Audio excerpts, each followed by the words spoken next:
You all right? Yeah, how about you? I'm chilling. We all good? We straight? Yeah, go ahead. Let's get it. Well, we just saw, Ricky throw a route right there. What have you kind of seen from him, and are you kind of ready to name a quarterback, or what's the process with that like? Yeah, he's getting a lot better. He seemed to be moving into the leader of our football team. I'm liking what I'm seeing. I think the players are behind him, everybody's behind him, so it seems like he's going to be our quarterback. So I'm really excited and happy about him. And he puts the work in daily, learning how to lead, right? He's still doing this, be his first time under the helm, but he's watched some really good players. He had two guys in front of him at LSU that I think did a good job. He's been here through the bowl game prep and all. He got a chance to watch Kyle, and then through spring ball, Kyle's been here, so he's watched meetings with him a few times. So I think that he's our quarterback. So we're really excited and happy to be able to follow him. I'm happy for him, though. I'm happy that the whole team gets to finally know who we're going to go behind and who we're going to follow. And was there like a time that stood out when you made that decision, and did you convey that to the rest of the team? Yeah, our team knows. I wouldn't tell you before not telling my football team. Our team knows everything. The coaching staff knew it first, kind of let it simmer in for a weekend, and then moved along with it.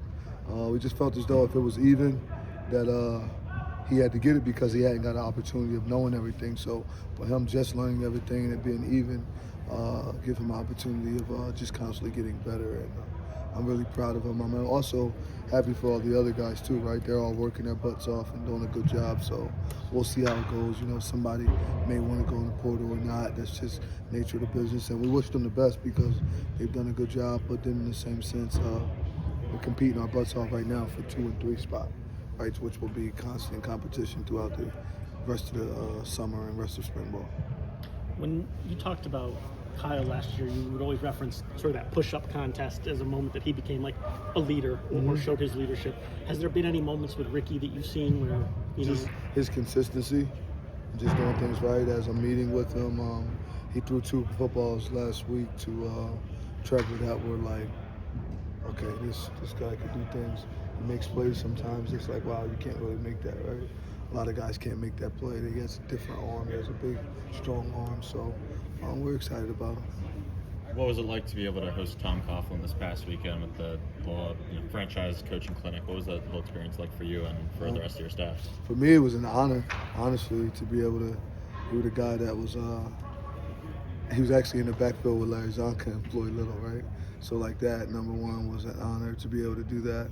But just for Tom Coughlin, Super Bowl champ, NFL GM, just all the things that he's done. And just me being just Marla Brown's son, and then her son could call Tom Coughlin and say, I want you to come up and speak at a coach's clinic and talk to my team, and him say, all right, I'm coming, Fran.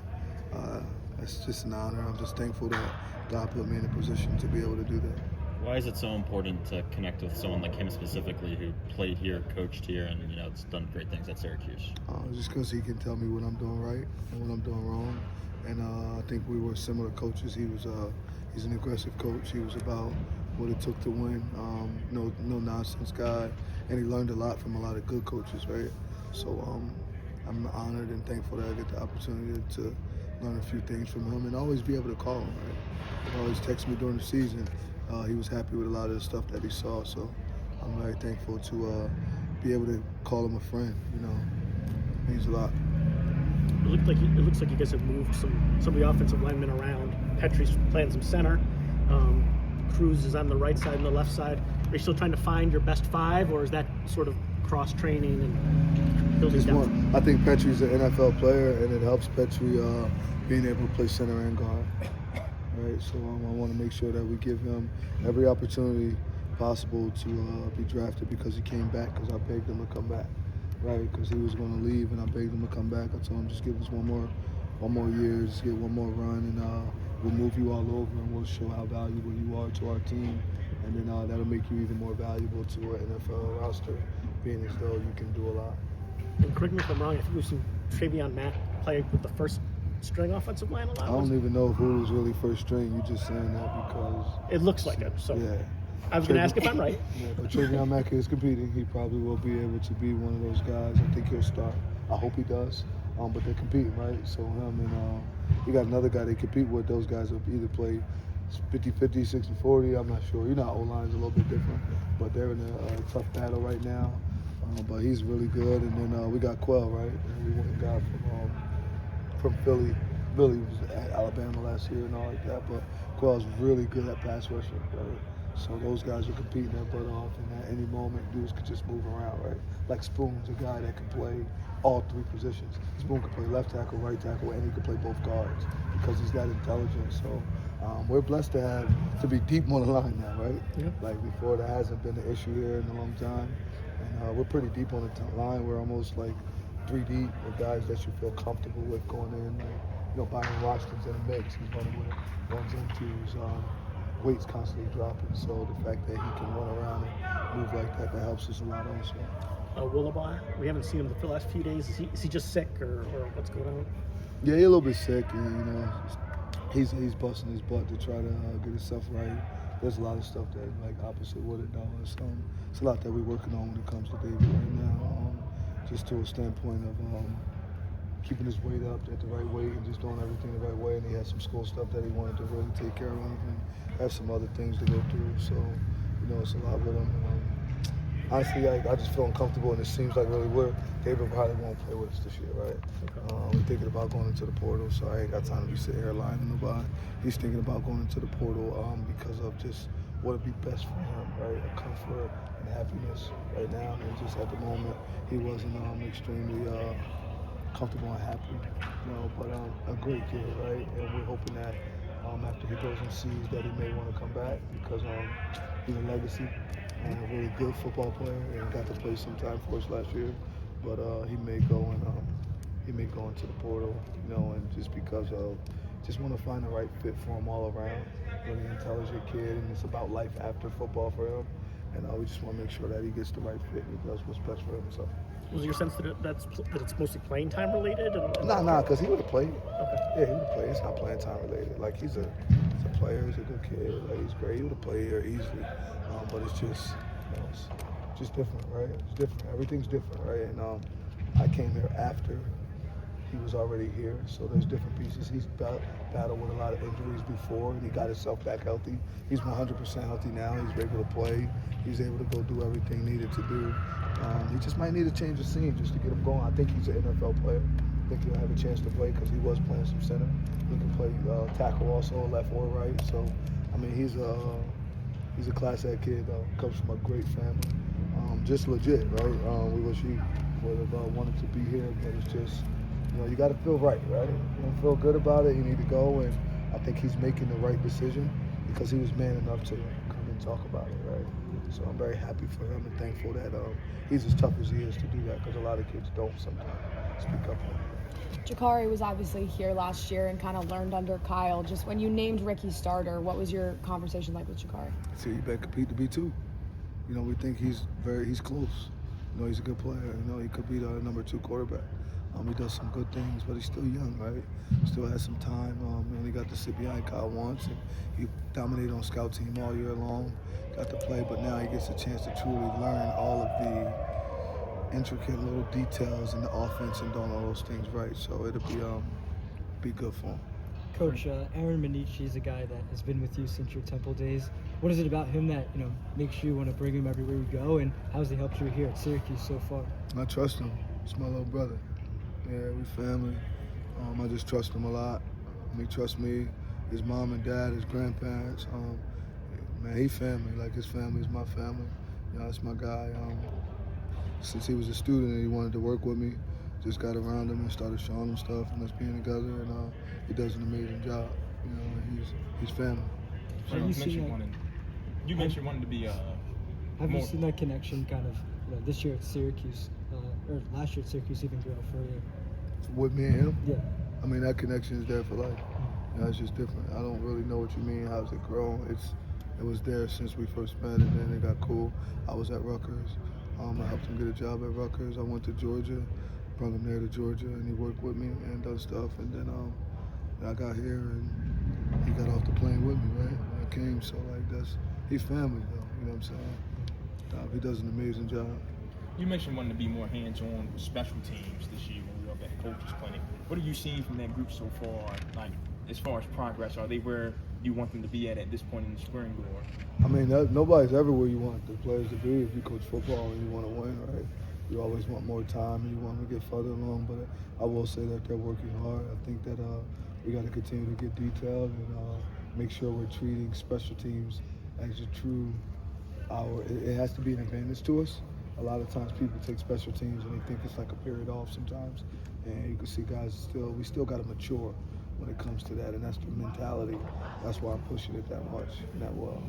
When you were working with Rule, he was big on his starters playing special teams. Is that something you've kind of adapted, or is whoever wants to play? I just adapted a lot of stuff from working with Kirby Smart and Greg Schiano. We did a lot of stuff with special teams. So Schiano was like involved with special teams every day, drawing up those punts. Like he's really good at just blocking punts and stuff like that. So I'm trying to get to that level of where Greg Schiano was and how he was doing that and being able to do that. And at Georgia, like receivers starting wideouts was running down as gunners, things of that nature. So I'm locked in trying to get all that stuff done that way. What's it been like watching Coach? What's it been like watching Franny compete to be starting long snapper? Oh, it's fun. It's cool. I mean, I get it. So like, it's a blessing for me to be able to do that, right? When you like coaching, I always know I'm telling the players everything the right way, and I'll speak to them from my heart because I care about them and I love them. But then when you can sit there and I can look into our stands or sit into the seats and I look at my son and I get to help develop my son into being a man through college. A lot of people are passing their kids over to other people, but then when I get a chance to do it, it just feels so good because I know I'm telling everyone the right thing, right? And I know that I get to continue to help my son every day, give him words of wisdom, encouragement to just dominate that day, to be able to do those things that are done. So, man, like this is I see how Coach Prime felt. Like he got a chance to do it with both of his sons, right? So it's cool. That's why I try to keep my little son around all the time. But when you're a good man and you get a chance to coach your kid, and then you get to teach the players all the same thing that you want your son to learn, I mean, it just feels real good, and it's just a blessing from God to be able to do that. Speaking of Kyle, before we've seen him around practice in the last few weeks, what did he kind of like about Ricky, and what advice has he given to him? He likes how he wants to meet, and he loves football. Kyle said he's a football guy. Like he's just very impressed with his football knowledge in the classroom and how he sees football and believes football. Kyle, we just talked Sunday about him, and Kyle was like, I'm really, he's sharp, coach. He really understands the game, and you can tell he was paying attention when he was at LSU.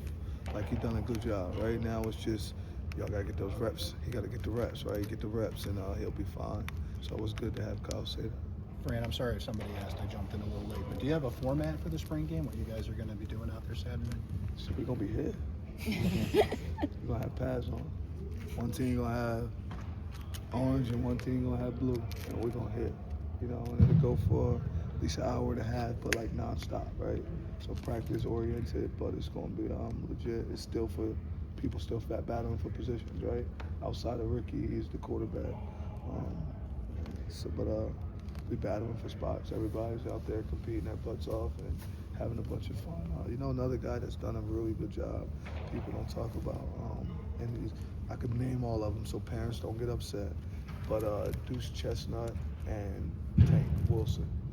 Those two guys have done a really good job. I know y'all talked about the O-line and all those guys, but on the defensive side, Deuce and Tank, I'm really proud of them. So Deuce don't go out there and make me look stupid.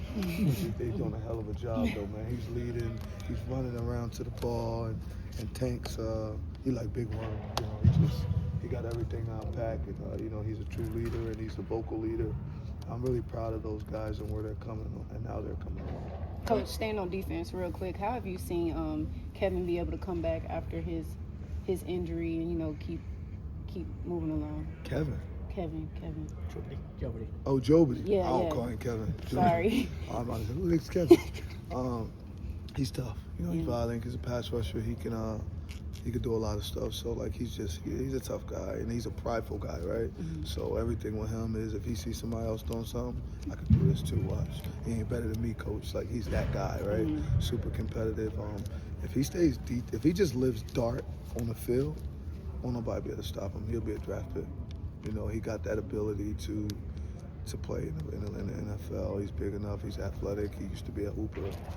So if he could just stay injury free, God willing, and keep the pride he has, but understand how to tame it and just be dark, detailed, accountable, relentless, and tough, play in and play out. It'll all work for him. Thanks, Coach. Thanks, Coach. Thank you. Thank you, Coach.